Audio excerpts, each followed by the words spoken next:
everything. What we have gone through is truly every parent's worst nightmare.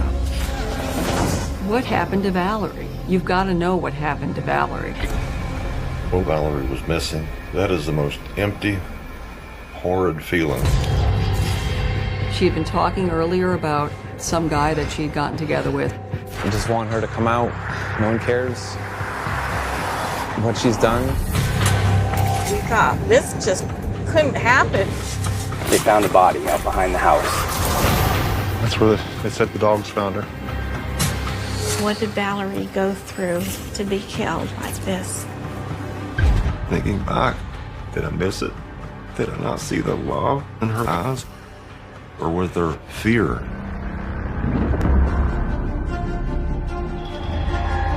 It's like someone grabbed your heart and ripped it out. I do feel betrayed. I think we're filming. Okay. Can we check in the camera? I can't get it focused. Was she alive while this was all happening? It's surreal to think this really happened. This is hard. I'm signing off. This is my story. My story. My story. Our story. In our own words. And it's unfiltered.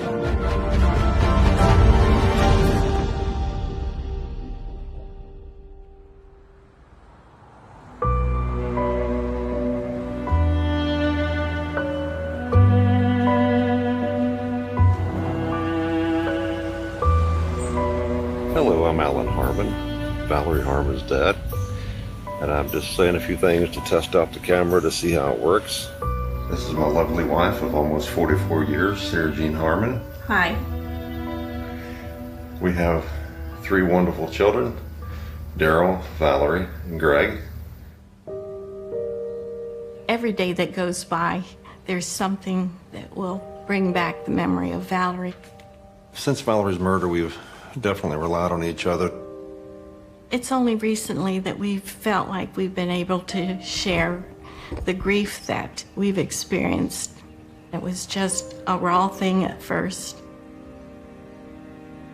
We'd like to tell our story our way in hopes that it will give my wife and I and our sons some closure to the murder of our daughter and their sister.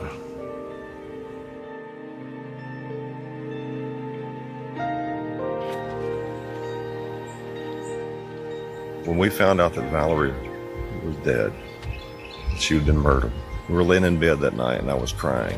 My wife told me, she said, I never noticed till now how you and Valerie look so much alike when you cry. And I thought about it, and I looked at myself in the mirror.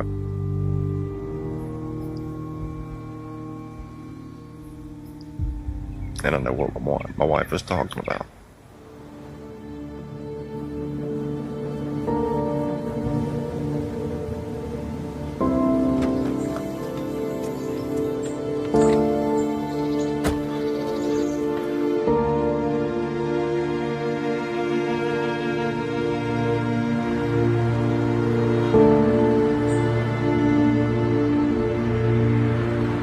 Drive up here where we used to live. There is a little bit of sadness to go back and visit the home that we all live together in as a family, because we know that there'll never be any of the reunions that we might have had. When you have a loss, you know, lots of times you think, well, I've got this under control, I can talk, no problem. And when you least expect it, it comes up, takes your breath away.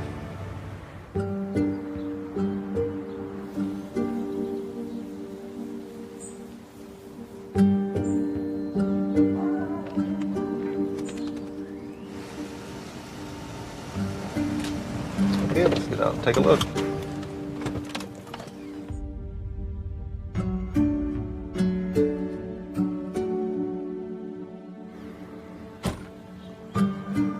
Okay, here's the house that we built. For me, to visit here is really special because it does bring back so many memories. With Valerie, what she enjoyed as much as anything about the home was the outside. She especially loved campfires.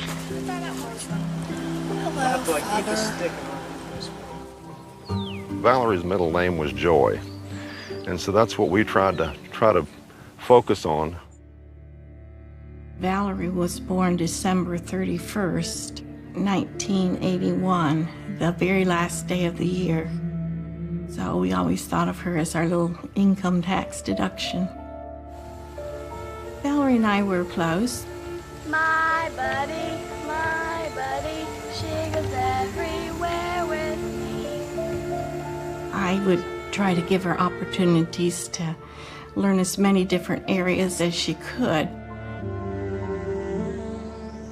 Valerie and I had a real close father-daughter relationship. She always loved her daddy and I loved her because she was my only little girl. We really used to like to help make each other laugh. Just by looks, we could look at each other and knew exactly what we were thinking without saying a word.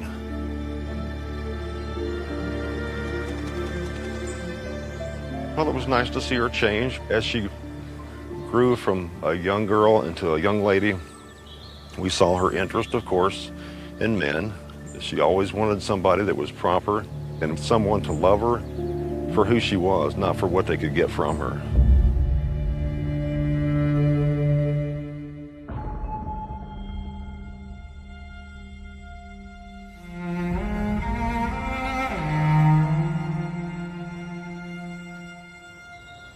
As a father, I had hopes and dreams for our children as they got married, and Valerie was no exception. Thinking about who she dated. She met Matt roughly about the same time that her beauty pageants really took off. They met through a mutual friend. He was very different than her in a lot of ways, whereas she was outgoing and bubbly, he was a lot more reserved. He was just a normal guy. I mean, nothing really stood out of the ordinary, nothing, no red flags, no green flags. In 2004, Valerie was married to Matt. After their honeymoon, they settled into married life. Matt had already had a nice little home, cozy home that they lived in. As a father, it's hard to let your daughter go, but we felt like this is the way it's supposed to be. Sometimes it's hard to spot trouble. We never really pried into our children's lives as far as any problems they had. We saw a few things we were concerned about. Valerie made mention that, he was very controlling with finances. She opened up a personal checking account so she could save some money and know where her money was going and build up some savings. Around that time, Matt was changing in the way that he was acting.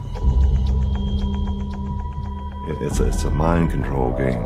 If something goes wrong, you're the problem, not me.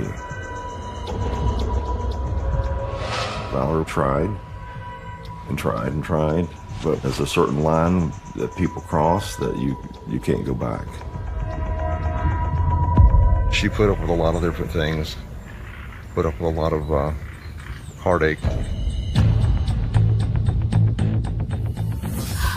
She mentions, I've lived in a loveless marriage, and she was very frustrated, so she just felt like now was the time to get out. Sad to say, when marriages break apart, there's secrets there.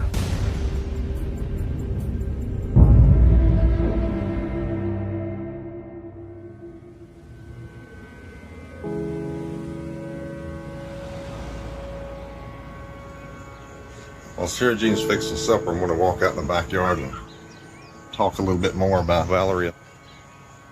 As things were winding down in her first marriage, she threw herself into her work and was spending more time away from home.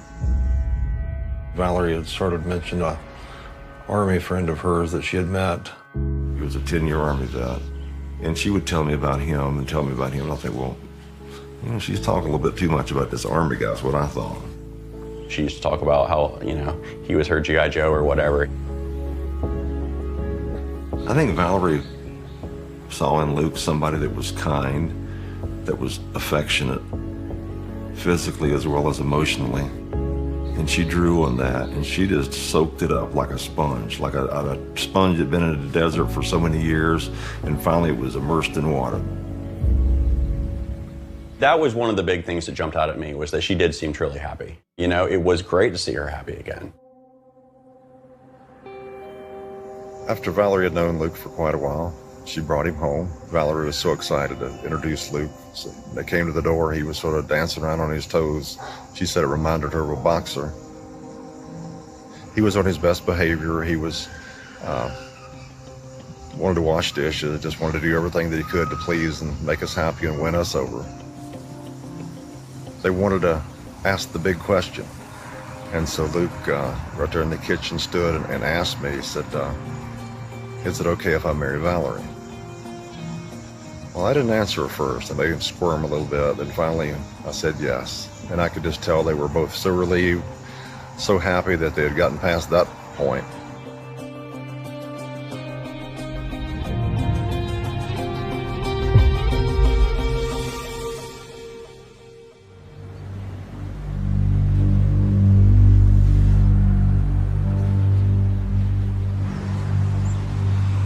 Is it filming? Valerie and Luke were living in an apartment in Maine, and they were having a bit of a struggle keeping up with paying all the bills that they had. So Laurel and Al Tieman, Luke's parents, offered to let them move into their home. From what we know, Laurel wasn't the nicest person. She was pretty demanding and pretty overbearing.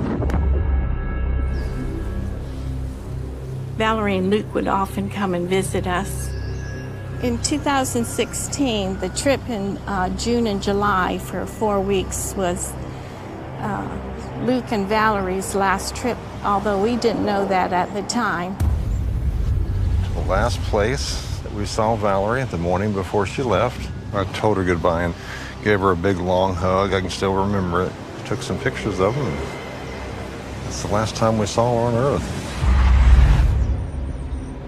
I couldn't have considered that a little over 2 months after she would have been murdered. Looking back, there was no way that we had any idea of what might come up.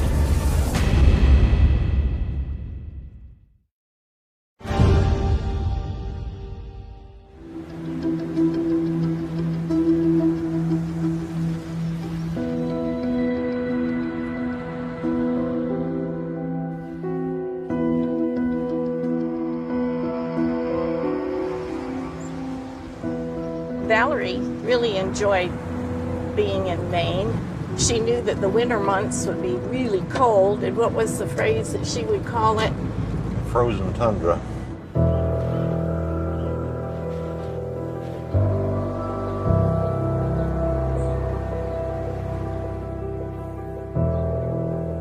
I knew Valerie as a friend and an actress in my theater troupe.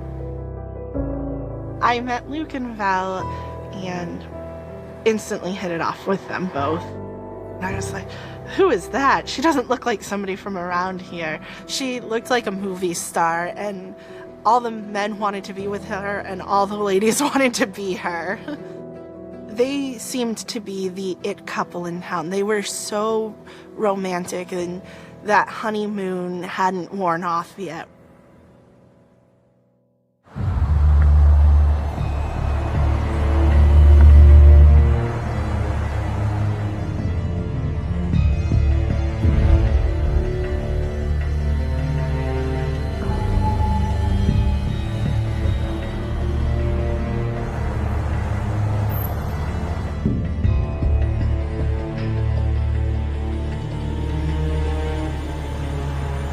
I was getting really concerned because when Sarah Jean couldn't get a hold of Valerie and we tried to call her, her phone had been disconnected. I asked Alan to call Al Tieman, Luke's dad, and see what the situation was for Valerie and Luke, and have them give us a call so we would know that they were okay.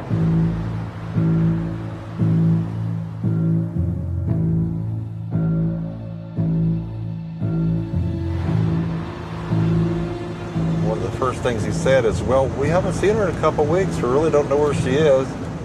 And then he made the comment that, what are we going to do with her? yeah, what are we going to do with her stuff? I said, what do you mean her stuff? Well, we've got all of her stuff bagged up in these trash bags. What are we supposed to do with her stuff? I mean, as parents, we were just blown away. Alan decided that he would go ahead and text Luke. And you want to say what you text Luke that night?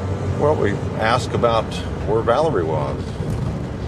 And he comes back sort of surprised. Oh, she hasn't contacted you? I was hoping she would contact you. I didn't want to tell you. I wanted her to tell you that we were no longer together. Luke said she ran away to some other guy. We thought, this just couldn't happen.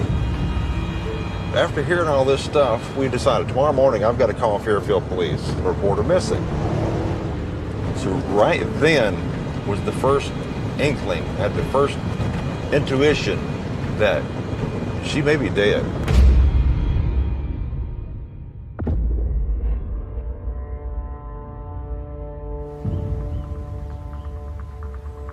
After Valerie was reported missing, the police officers went to the home of Laurel and Al Tieman, where Valerie had been living.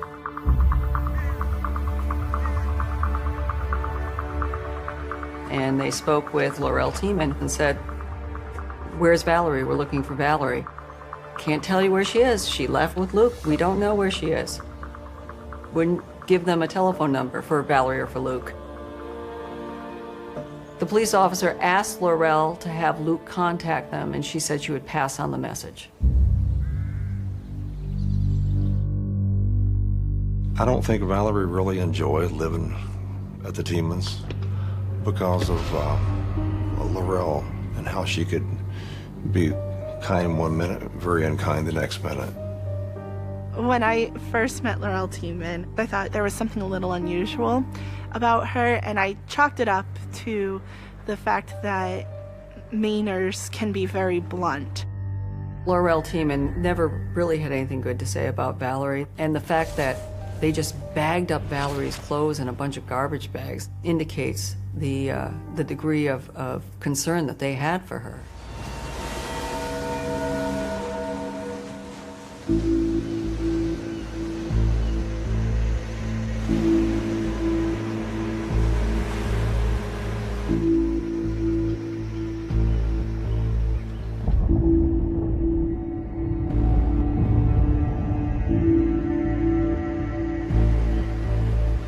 We were sitting at the dinner table after we had finished our dinner that day, and my phone that was on the table went ahead and rang, and I answered the phone, and it was Laurel.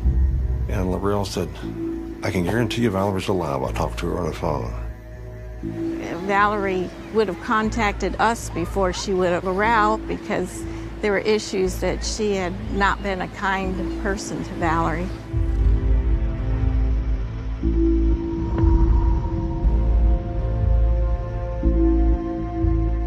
Nobody had ever mentioned about Valerie being dead at that point. She was missing, and she's guaranteeing that she's alive. Told us that she knew something.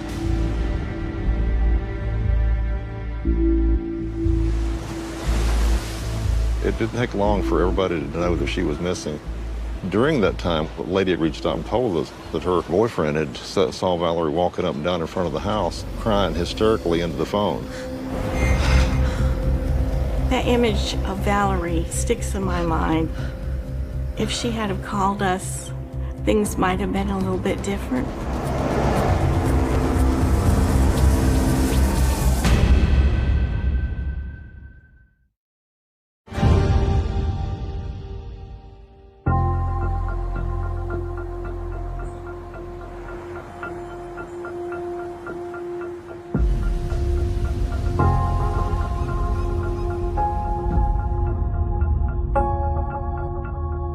Luke called the Fairfield Police Department and said, hey, I hear you're looking for me.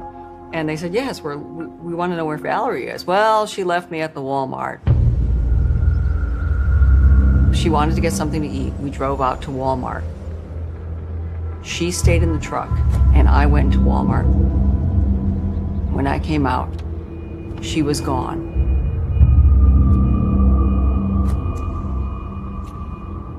She had been talking earlier about some guy that she had gotten together with. I don't know his name, but I think she hooked up with that guy. We really didn't know who it could be. I assumed it was somebody she had met up there. Maybe she was just laying low and figuring out what she wanted to do. With the initial call of concern from a father in South Carolina about an adult woman in Maine, there's not necessarily reasons to be alarmed. It's only when the response is, we don't know where she is, that the concerns begin to get more significant. 34-year-old Valerie Tieman lives in Fairfield with her husband. State police released Tieman's picture today, and they're now asking people to keep an eye out for her. Valerie's disappearance was becoming well known both in South Carolina and in Maine because the news had picked up the information. It was really Alan and Sarah Jean Harmon who were leading the front to try to find her. I can't even imagine what they were going through during that time. I can't imagine trying to do something so drastic from so far away.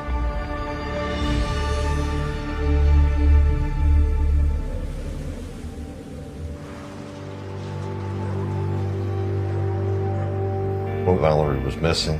That is the most empty, horrid feeling that I've ever had in my life. Wondering where she is, what she's doing, who's she with, where are you? Why did you leave? Those are the thoughts that just keep coming back.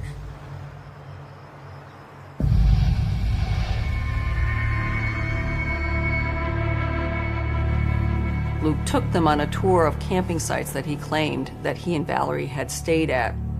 During one of the trips down to one of the campsites, Luke pointed out footprints. And he said he thought that those were footprints belonging to Valerie and the man that she might have been down at this camping site with.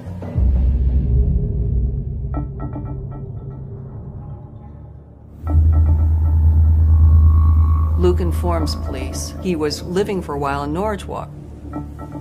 And he points out a house up the hill and he says, that's where I was living. Well, was Valerie living with you? Was that when Valerie went missing? Luke responds, no. Valerie never lived with me in Norridgewock. That's the place of my rebound girl. He now tells them that he has a new girlfriend in Norridgewock in that house. Billie Jo Goodwin was the woman that was living in that apartment in Norridgewock that Luke Tieman had been seeing. Luke did admit the relationship with Billie Jo as his effort to get over Valerie leaving him.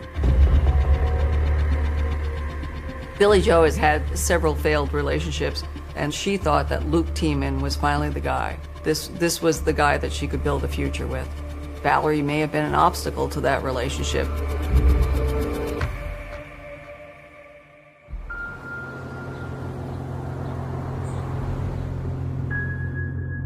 The police did talk to Billie Jo. Billie Jo tells detectives that she knew Luke was married, but she thought that he had separated from his wife.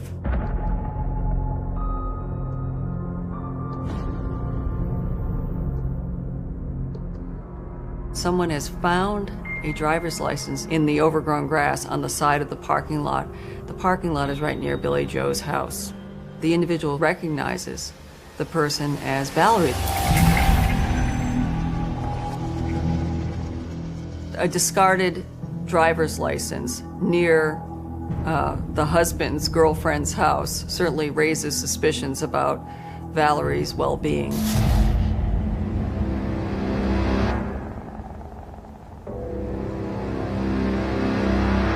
Tonight, we're hearing for the first time from the husband of a missing woman from Fairfield. I just want her to come out, not be scared. No one's gonna get her. No one cares what she's done.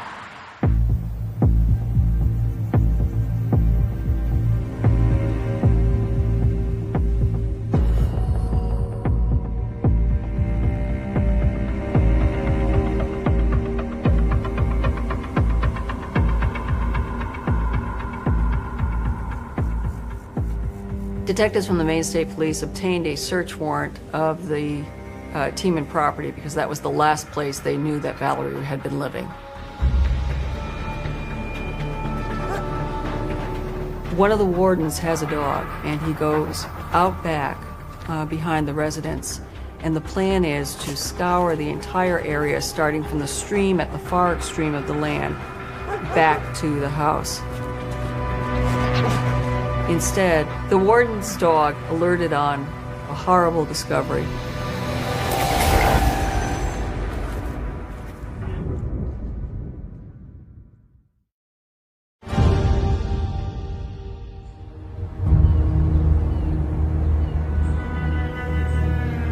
Okay, we'll turn this on, and then we'll turn this one on.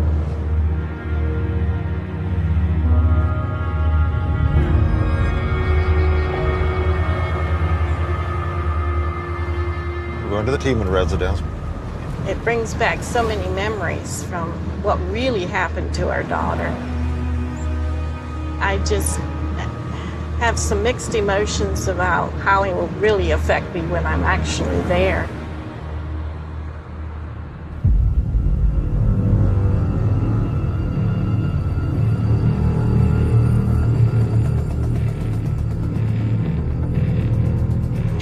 The warden's dog alerted on a grisly discovery. They found a boot sticking out of the ground, and he called over the entire evidence response team. We heard from the Attorney General's office there was definitely a lady's body that was found on the property. It was just like, oh no, this is probably our worst fears come true.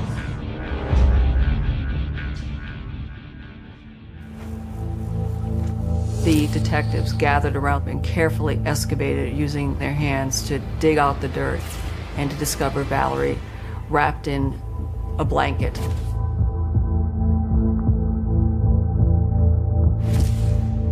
Finding out that there was really a body, you just couldn't fathom the just empty feeling that I had.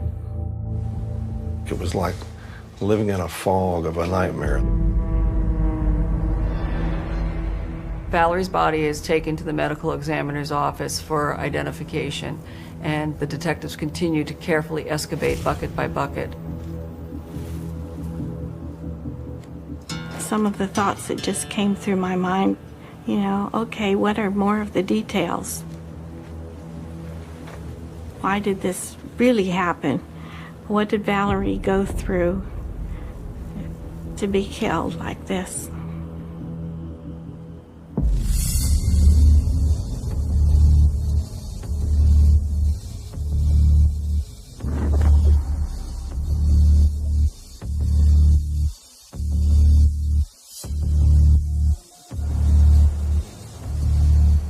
Living at the Tieman residence are Laurel and Alan Tieman, Luke and Valerie Tieman, and Luke's younger brother, Sam.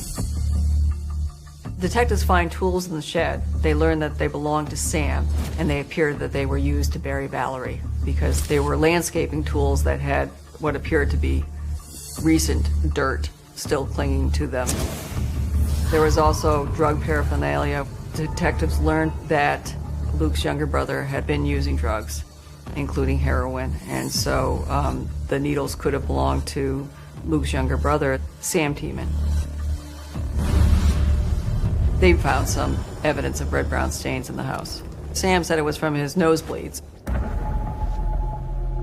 When Valerie was getting ready to leave our home, the last time she was there, she mentioned that Sam had drugs available.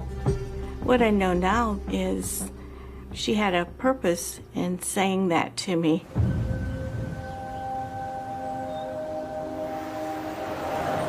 Was it here? No, I think it was, yes, this is it. I think we found the property.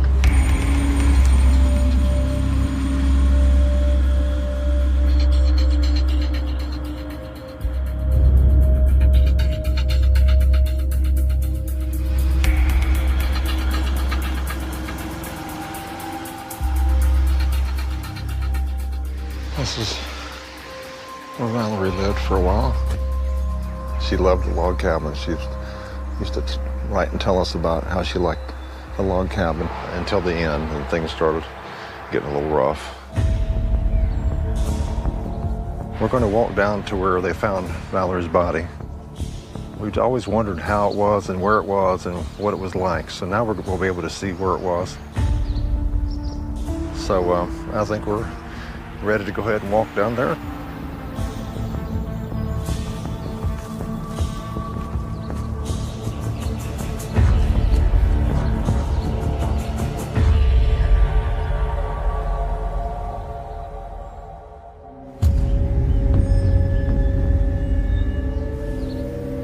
Detectives continued the search inside the house where they located some evidence, but it took the autopsy to finally cause them to make the arrest.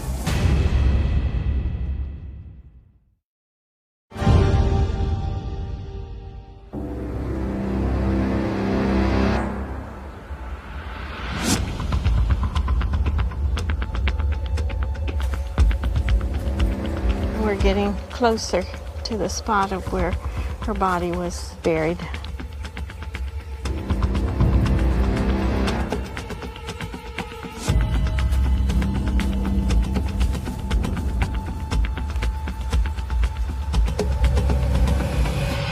That's where they said they found her. The dogs found her. Okay, we've finally arrived at the site of where they said they found Valerie. Okay, this is the area, sort of vertical for the head down. And then over here is the cross that they put on a tree.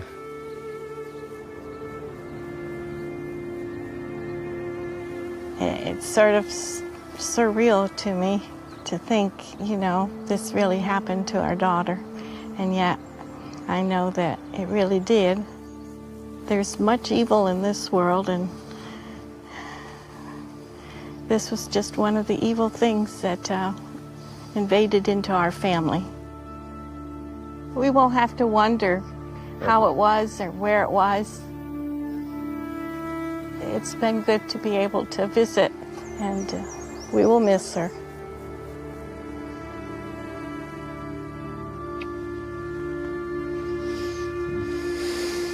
Love you.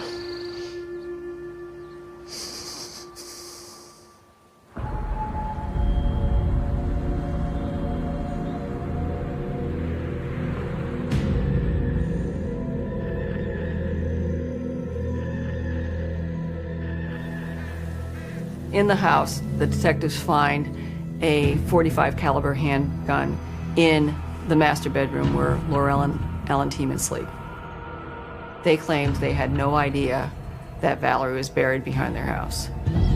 It's hard to believe that Laurel and Alan Tieman could live in the same house and not know.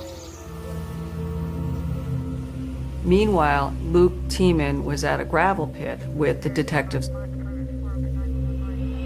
The investigators at the Tieman house call the detectives who relay the news.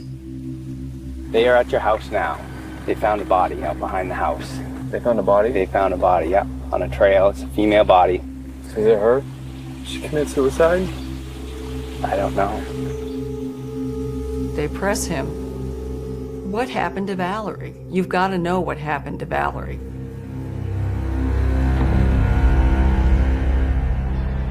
He says that Valerie wanted heroin, that he supplied her with heroin, that she stuck the needle into her arm and died. Luke claims that he didn't tell the Harmons because he didn't want to let them know about her drug use. He did not call 911 because he said he knew what death looked like. Instead, he left her in the bed until the evening hours, and he and his brother Sam buried the body behind the house.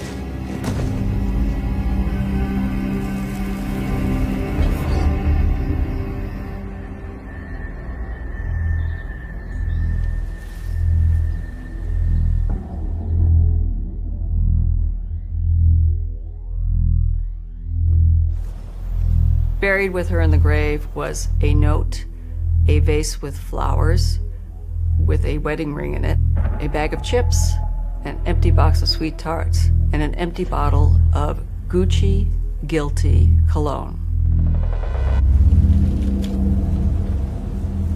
The note found with Valerie's body said, "To my one and only Joy Joy, flower forever, you forever, I love you for always. I love Valerie Joy Tieman with all my heart. Rest in peace with my heart in Jesus. I can't wait to be with you and see you and hold you again. Your Lukey da Bear, G.I. Joe forever. Amen." Detectives asked Luke, "Did she have a nickname for you?" And he said, "Yeah, Lukey Bear." The items found in the grave linked whoever buried Valerie to Luke Tieman. Luke Tieman persists in his story that Valerie died by a drug overdose. Why would he ever put items in her grave that linked her murder to him? The detectives are questioning the drug overdose story, and when they get the autopsy results, they know that what Luke has been telling them is not adding up. The autopsy finds no heroin in Valerie's system, only the presence of some prescription drugs. She died of bullet wounds to her head and neck. A ballistics test reveals that the bullet taken from Valerie's body was fired from the .45 caliber handgun taken from the master bedroom. Luke admitted that he purchased the gun for his father, but he denied that he used it in the murder of Valerie. Luke claimed he had no knowledge about her getting shot. At what point did you shoot her? I didn't shoot my wife. Why are you saying that? She's got a bullet in her brain. You're kidding me. The detectives are not buying the drug overdose story, and they arrest him.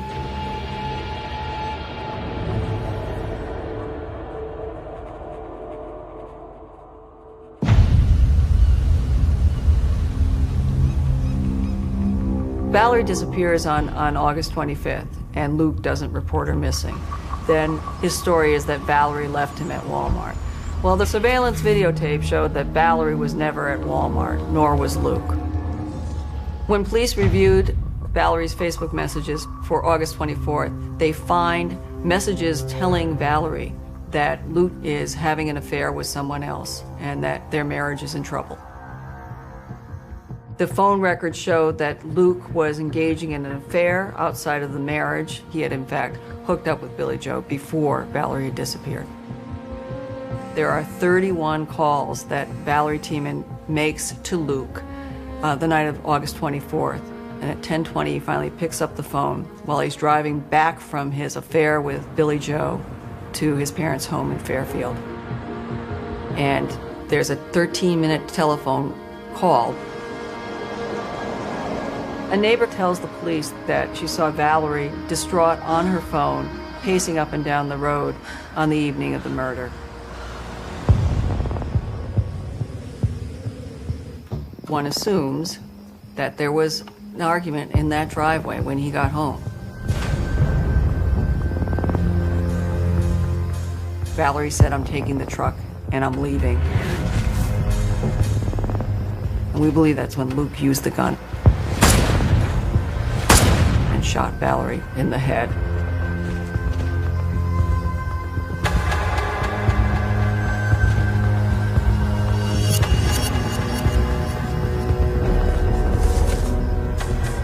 Luke previously tried to implicate his younger brother Sam in Valerie's murder by claiming that Sam helped him bury the body. It turns out that Sam had been nowhere near the Tieman residence at the time of Valerie's murder, and he did not help Luke bury the body. Luke used Sam's tools, apparently, and tried to implicate his own brother in the crime.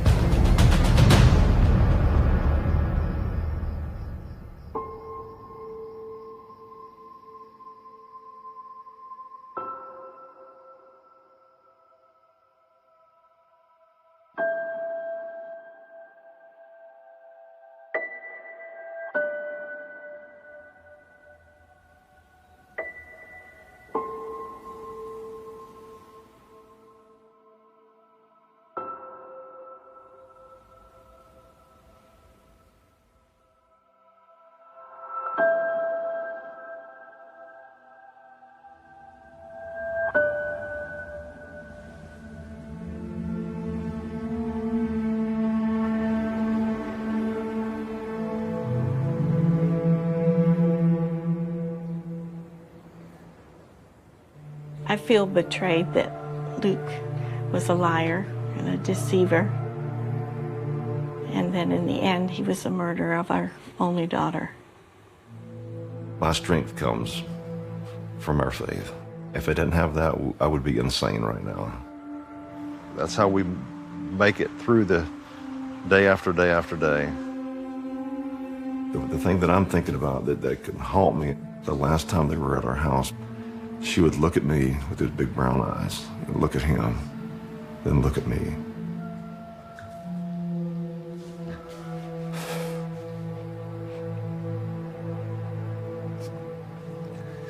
Thinking back, I think, did I miss it?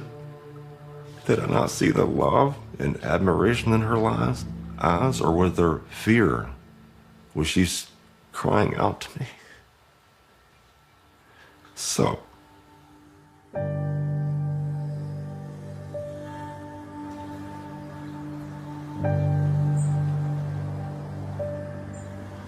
Hey, Daddy, just calling you back. We're driving back from the beach. I left my phone in the car, so I'll try to call you all back later. Love you guys, and yeah, I'll call you all back later. Okay, bye. Yeah, it's good to hear her voice. Need to leave more of these for people because you never know how much it'll mean to them. It's nice to know that she loved us. It's nice to know that she told us she loved us. It seems like she could just walk in after hearing her voice like that. Yeah, it makes her seem so fresh and real, so alive.